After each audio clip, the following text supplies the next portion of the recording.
மாபெரும் தலைவர்கள் வழிநடத்திய மாண்பும் மாபெரும் வரலாற்று சிறப்பு கொண்ட இந்த சட்டமன்ற பேரவையின் 17வது சட்டமன்ற பேரவைக்கு நம்மையும் நம்ம தமிழக வெற்றிக் கழகத்தை சார்ந்த சட்டமன்ற உறுப்பினர்களையும் தேர்ந்தெடுத்து அனுப்பின நிரந்தரமாக என் நெஞ்சில் குடியிருக்கும் தாயன்புமிக்க தமிழக மக்கள் அனைவருக்கும்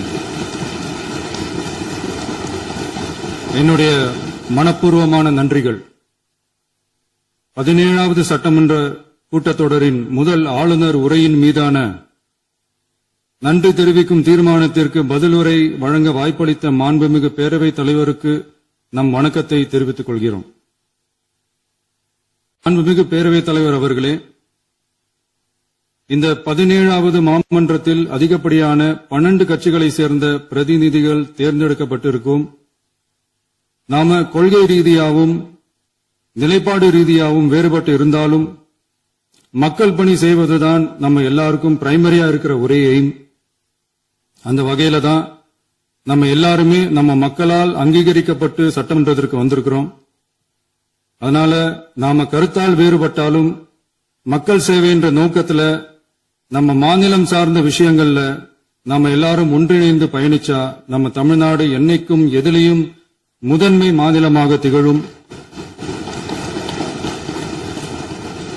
ஆளுநர் உரைக்கு நன்றி தெரிவிக்கும் தீர்மானத்தில் பேசின மாண்புமிகு உறுப்பினர்களுக்கு நன்றி. எதிர்த்து பேசினாதான் எதிர்கட்சின்னு ப்ரூவ் பண்ண முடியும்னு நினைச்சுக்கிட்டு பேசின எதிர்கட்சியை சேர்ந்த எதிர்கட்சி தலைவர் உள்ளிட்ட மாண்புமிகு உறுப்பினர்களுக்கும் வணக்கமும் நன்றியும். பதிலுரை வழங்குற அதே நேரத்தில் நம்மள சட்டமன்ற உறுப்பினரா தேர்ந்தெடுத்த பெரம்பூர் தொகுதி மக்களுக்கு நம்மளோட நெஞ்சார்ந்த நன்றிகள்.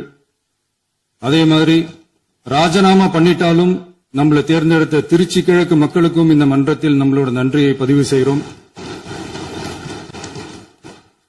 அப்புறம் நம்மளோட அரசியல் பயணத்தை பத்தியும் கொஞ்சம் பதிவு செய்ய விரும்புறோம். நாம ஏதோ ஷூட்டிங்ல இருந்து நேரா வந்து சிஎம் ஆன மாதிரியே சில பேர் ஒரு இமேஜ் கிரியேட் பண்றாங்க. அவங்களுக்கு அவங்க ஆசைப்படுற லாங்குவேஜ்லயே சொல்றோம், அது வெறும் ரீல் தான், ரியல் கிடையாது. ஒரு சாதாரண நடிகனாத்தான் நம்ம கெரியர் தொடங்குச்சு. அப்புறம் அப்படியே சின்சியரா உழைச்சு மேல வந்தோம். நம்ம கெரியர்ல நாம மேல வந்ததுக்கு இந்த விஜய் ஒருத்தன் மட்டுமே காரணம் இல்ல, அவனோட உழைப்பு மட்டுமே காரணம் இல்ல. இந்த விஜயோட உழைப்புக்கும் உயர்வுக்கும் பின்னாடி இருக்கிற ஒட்டுமொத்த தமிழ்நாட்டு மக்களோட அன்பும் அரவணைப்பும் தான் காரணம். ஒவ்வொரு வீட்டுல இருக்க ஒவ்வொருத்தரும் நம்மள அவங்க வீட்டுல ஒருத்தனா ஏத்துக்கிட்டது தான் நமக்கு கடவுளும் மக்களும் தந்த மிகப்பெரிய வரம். அதுக்காகவே கடவுளுக்கு சமமான நம்மளோட சொந்தங்களான தமிழக மக்கள் அனைவருக்கும் மீண்டும் மீண்டும் நன்றி. இப்படி நம்மள தாயன்போடு அள்ளி அரவணைச்ச தமிழ்நாட்டு மக்களுக்கு நாம எப்படியெல்லாம் துணையாக இருந்தோம், எப்படியெல்லாம் மக்களோட மக்களா இருந்தோம்னு சொல்றேன். 1990ஸ்லயே ரசிகர் மன்றமா இருந்தப்பவே மக்களுக்கு துணையா நிக்க ஆரம்பிச்சோம். அதுக்கப்புறம் நற்படி மன்றமாவும் அதுக்கப்புறம் விஜய் மக்கள் இயக்கமாவும் மாறி மக்களோட மக்களா நின்னுகிட்டு இருந்தோம். 2008 ஈழத் தமிழருக்கு ஆதரவா உண்ணாவிரதம் போராட்டம் செஞ்சோம். போர் முடிவுக்கு வரணும், நம்ம தொப்புள் கூடிய உறவுகளான ஈழத் தமிழர்களுக்கு பாதுகாப்பான நிம்மதியான ஒரு வாழ்வு கிடைக்கணும்னு அன்னைக்கே கோரிக்கை வச்சோம். 2009 ஆரம்பிச்ச விஜய் மக்கள் இயக்கம் வழியா நம்மளோட மக்கள் நல பணிகளை எக்ஸ்டெண்ட் அண்ட் எக்ஸ்பேண்ட் பண்ணிக்கிட்டே வந்தோம். கல்விக்கு துணையா இருந்தோம், சோசியல் சர்வீஸ் செஞ்சோம், வெள்ள நிவாரணத்துல துணையா இருந்தோம், கொரோனா காலத்துல மக்களுக்கு தோள் கொடுத்தோம். விலையில்லா விருந்தகம், குருதியகம், முட்டைப்பால் ரொட்டி திட்டம், விழியகம், பயிலகம், நூலகம், இப்படி பல வழியில மக்களுக்கு துணையா இருந்தோம். அப்புறம் நம்மளோட திரைப்படங்கள்ல நம்மளால முடிஞ்ச வரைக்கும் ஊழல் எதிர்ப்ப சொன்னோம், சமூக நீதியை சொன்னோம், கல்வியை பத்தி சொன்னோம், அரசியலை பத்தி சொன்னோம். அரசியலை பத்தி பேசுனதுனால நம்ம படங்கள் சந்திச்ச இதுவரைக்கும் சந்திக்கிற பிரச்சனையை பத்தி எல்லாருக்குமே தெரிஞ்சதுதான். இது மட்டும் இல்லாம 2011 நாகப்பட்டினத்துல மீனவர் பிரச்சனைகளுக்கு ஆதரவா ஒரு பெரிய பொதுக்கூட்டம் நடத்தினோம். மீனவர்கள் மீதான தாக்குதலை கண்டிச்சு பேசி அதுல நம்மளோட எதிர்ப்பை பதிவு செஞ்சோம். 2017 ஜல்லிக்கட்டு போராட்டத்தில் தமிழர் பண்பாட்டு உரிமைக்கான நம்மளோட ஆதரவை தெரிவிச்சோம். 2018 ஸ்டெர்லைட் போராட்டம் துப்பாக்கி சூட்ல பாதிக்கப்பட்ட நம்ம சொந்தங்களை நேர்ல சந்திச்சு ஆறுதல் சொன்னோம். 2021 உள்ளாட்சி தேர்தல்ல விஜய் மக்கள் இயக்க வேட்பாளர்கள் போட்டியிட்டு ஜெயிச்சாங்க. கல்வி விருது விழா நடத்தி சிறந்த மதிப்பெண் பெற்ற மாணவ மாணவிகளுக்கு ஊக்கத்தொகையும் பரிசும் கொடுத்தோம். 2024 தமிழக வெற்றி கழகத்தை ஆரம்பிச்ச உடனேயே CAA-வை எதிர்த்து அறிக்கை விட்டோம். அரசியல் கட்சி ஆரம்பிச்சு விழுப்புரம் மாவட்டத்தில் விக்கிரவாண்டியில நம்மளோட முதல் மாநில மாநாட்டிய வெற்றி கொள்கை திருவிழாவை நடத்தினோம். தந்தை பெரியார், பெருந்தலைவர் காமராஜர், அண்ணல் அம்பேத்கர், வீரமங்கை வேலுநாச்சியார், மக்கள் சேவகர் அஞ்சலை அம்மாள்னு நம்மளோட 5 கொள்கை தலைவர்கள் அறிவிச்சோம். இந்தியாவிலே 2 பெண் ஆளுமைகளை கொள்கை தலைவர்கள் அறிவிச்ச ஒரே கட்சி நம்ம டிவிக்கு மட்டும்தான் என்ற பெருமையோடு அறிவிச்சோம். பெரியார் சொன்ன மாதிரியே அவர் சொன்னதுல நமக்கு ஏற்புடையதை மட்டும் எடுத்துக்கிட்டோம். அவரோட கடவுள் மறுப்பு கொள்கையில நமக்கு உடன்பாடு இல்லைன்னு ஓப்பனா அறிவிச்சோம். நமக்கு கடவுள் நம்பிக்கை உண்டுன்னு அறிவிச்சோம். யாரோட நம்பிக்கைக்கும் நாம் எதிரானவங்க இல்லைன்னு தெளிவா அறிவிச்சோம். பெண் கல்வி, பெண்கள் முன்னேற்றம், சமூக சீர்திருத்தம், சமூக நீதி, இப்படி பெரியாரோட கருத்துக்களை நிறையவே ஏத்துக்கிட்டோம்னு அறிவிச்சோம். அண்ணல் அம்பேத்கரோட சம வாய்ப்பு, சமநீதி, சமத்துவத்தை ஃபாலோ பண்ணுவோம்னு அறிவிச்சோம். பெருந்தலைவர் காமராஜரோட மதச்சார்பின்மையை ஏத்துக்கிட்டதோட அவரோட நேர்மையான நிர்வாகத்தையே ஒரு கொள்கையா ஏத்துக்கிட்டோம்னு அறிவிச்சோம். வீரமங்கை வேலு நாச்சியாரோட மண் மீட்பையும் சமூக நல்லிணக்கத்தையும் பின்பற்றுவோம்னு அறிவிச்சோம்.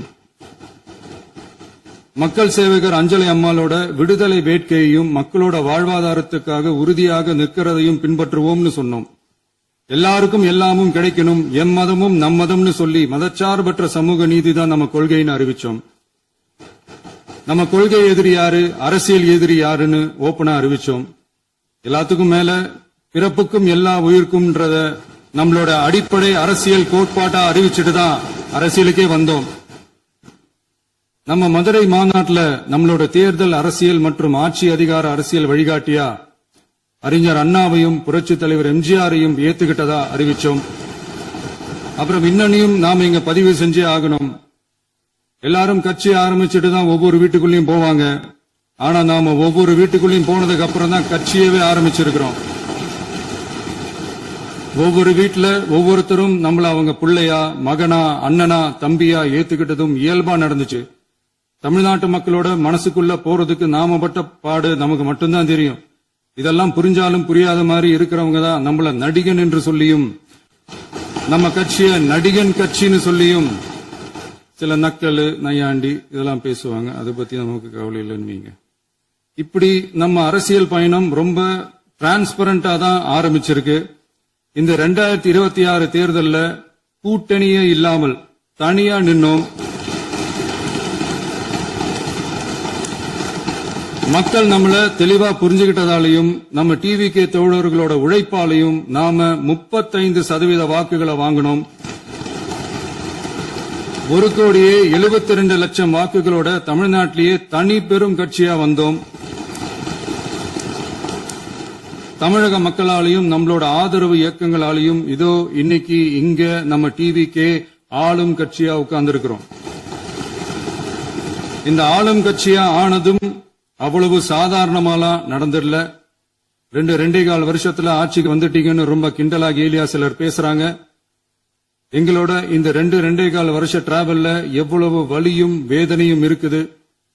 நம்மளோட மக்கள் சந்திப்புக்கே அவ்வளவு இடையூறு, அவ்வளவு தடைகள், ஊர் உலகத்துல யாருக்கும் இல்லாத ஒன்னா நமக்கு மட்டுமே தனியா ஸ்பெஷலா எக்ஸ்க்ளூசிவா நிறைய நிபந்தனைகள், நெருக்கடிகள், கட்டுப்பாடுகள், நம்மள சந்திக்க வர்ற மக்களுக்கு சரியான பாதுகாப்பு இல்லாம, நம்ம கூட்ட நிகழ்ச்சிக்கு போதுமான பாதுகாப்பு இல்லாமன்னு இன்னும் வெளியே சொல்ல முடியாத நிறைய சூழ்ச்சிகள் எல்லாத்தையும் தாண்டி தான் நாம இந்த இடத்துக்கு வந்திருக்கிறோம். But still miles to go. நம்ம டிராவல்ல எல்லாத்துக்கும் உச்சமா நம்மளோட சொந்தங்கள், நம்மளோட உறவுகள். 41 பேர் கரூர் சம்பவத்தில் இழந்த வேதனை எல்லாம் எப்படி சொல்றதுனே தெரியல. நம்ம மனசு விட்டு என்னைக்கும் அந்த வலியும் வேதனையும் நீங்கவே நீங்காது. அதுலயும் நம்ம மேலேயே பழி போட்ட கொடுமையெல்லாம் இருக்கும் பாருங்க, அதெல்லாம் வேற லெவலுங்க. என்னத்துக்கு அப்படியெல்லாம் செஞ்சாங்கன்னு தெரியல. அரசியல்னா இப்படியெல்லாம் கொடூரமா இருக்கணுமா என்ன? சரி விடுங்க. இந்த விஜய் இவனோட மக்களுக்காக எதையும் தாங்க தயாராகிட்டான். இவ்வளவு பெயின்ஃபுல்லான நம்ம பொலிட்டிக்கல் டிராவல்ல நம்மளோட மிகப்பெரிய ஆறுதலும் பலமும் என்ன தெரியுமா? என் நெஞ்சில் குடியிருக்கும் என்னோட தமிழ்நாட்டு மக்களும் என் உயிருக்கு உயிரான என்னோட தோழர்களும் தான். அவங்களோட பலத்தால தான். அன்னைக்கு 1967ல முன்னாள் முதல்வர் மாண்புமிகு அறிஞர் அண்ணா அவர்கள் தலைமையில் அமைஞ்ச சாமானியர்களோட ஆட்சி மாதிரி, 1977ல முன்னாள் முதல்வர் மாண்புமிகு புரட்சித் தலைவர் எம்ஜிஆர் அவர்கள் தலைமையில் அமைஞ்ச மிக சாமானியர்களோட ஆட்சி மாதிரி, இதோ இன்னைக்கு அதே வரிசையில 2026 சட்டமன்ற தேர்தல்ல இந்த விஜயோட தோழர்கள் இடம்பெற்ற ஒரு மிக மிக சாமானியர்களின் ஆட்சி அமைஞ்சிருக்கு. வாகை சூடும் வரலாறு திரும்பி இருக்கிறது. இப்படி ஒரு தீர்ப்பை மக்கள் அளிச்சதுனாலதான் தமிழக வரலாற்றில் ஒரு மகத்தான கூட்டணி ஆட்சியை நாம் அமைச்சிருக்கிறோம்.